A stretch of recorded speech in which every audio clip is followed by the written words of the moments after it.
હું મુકેશ આહિર આજે દેવભૂમિ દ્વારકા જિલ્લા અને ભાણવડ તાલુકામાં જે રાણી લક્ષ્મીબાઈ યોજના તરીકેની જે પ્રાથમિક શાળા અને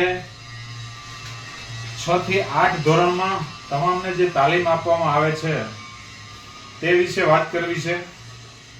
એમની વારંવાર લેખિતમાં રજૂઆત કરેલી છે, ડીડીઓ સાહેબને રજૂઆત કરેલી છે, કલેક્ટર સાહેબને રજૂઆત કરેલી છે અને જિલ્લા પ્રાથમિક શિક્ષણ અધિકારીને પણ રજૂઆત કરેલી છે. તો કોઈના પેટનું પાણી હલતું નથી. એટલે એવું લાગી રહ્યું છે કે જે ગીર સોમનાથની જે કરાટે એસોસિએશન કંપનીને જે આ કામ મળ્યું છે તે સંપૂર્ણપણે ભ્રષ્ટાચારમાં જોડાયેલી હોય એવું લાગી રહ્યું છે.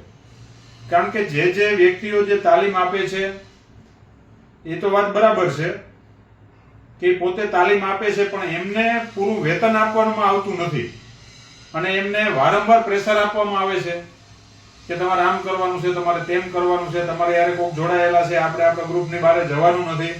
મતલબ એક શાળા વાઇઝ 15 થી 12,000 રૂપિયાનું જે સરકાર તરફથી જે વેતન આપવામાં આવે છે એ માત્ર જે કરાટે આપતા જે વ્યક્તિ છે એને માત્ર 5 થી 7,000 જ આપવામાં આવે છે.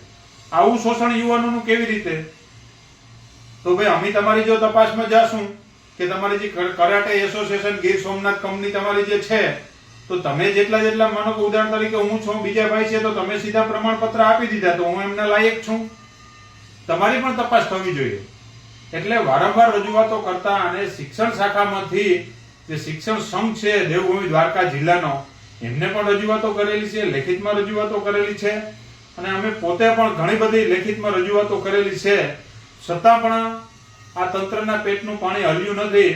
એટલે પાછા ફરીથી આપણા મુખ્યમંત્રી સાહેબ ભૂપેન્દ્રભાઈ પટેલને એક લેખિતમાં રજૂઆત કરેલી છે અને આપણા શિક્ષણ પ્રધાન રીવાબા જાડેજા એમને પણ લેખિતમાં રજૂઆત કરેલી છે, કલેક્ટર સાહેબને પણ લેખિતમાં રજૂઆત કરેલી છે, ડીડીઓ સાહેબને લેખિતમાં રજૂઆત કરેલી છે, ડીપીઓ સાહેબને લેખિતમાં રજૂઆત કરેલી છે, જિલ્લા પ્રાથમિક શિક્ષણ અધિકારી તમામ શાખાઓમાં લેખિતમાં રજૂઆત કરેલી છે અને ટૂંક સમયમાં આનો કંઈ હલ કરવામાં નહીં આવ્યો તો આ બધી વ્યક્તિનું અમે આ વસ્તુ લઈને કોર્ટમાં જશું. આ સંપૂર્ણ ભ્રષ્ટાચાર બંધ થવો જોઈએ.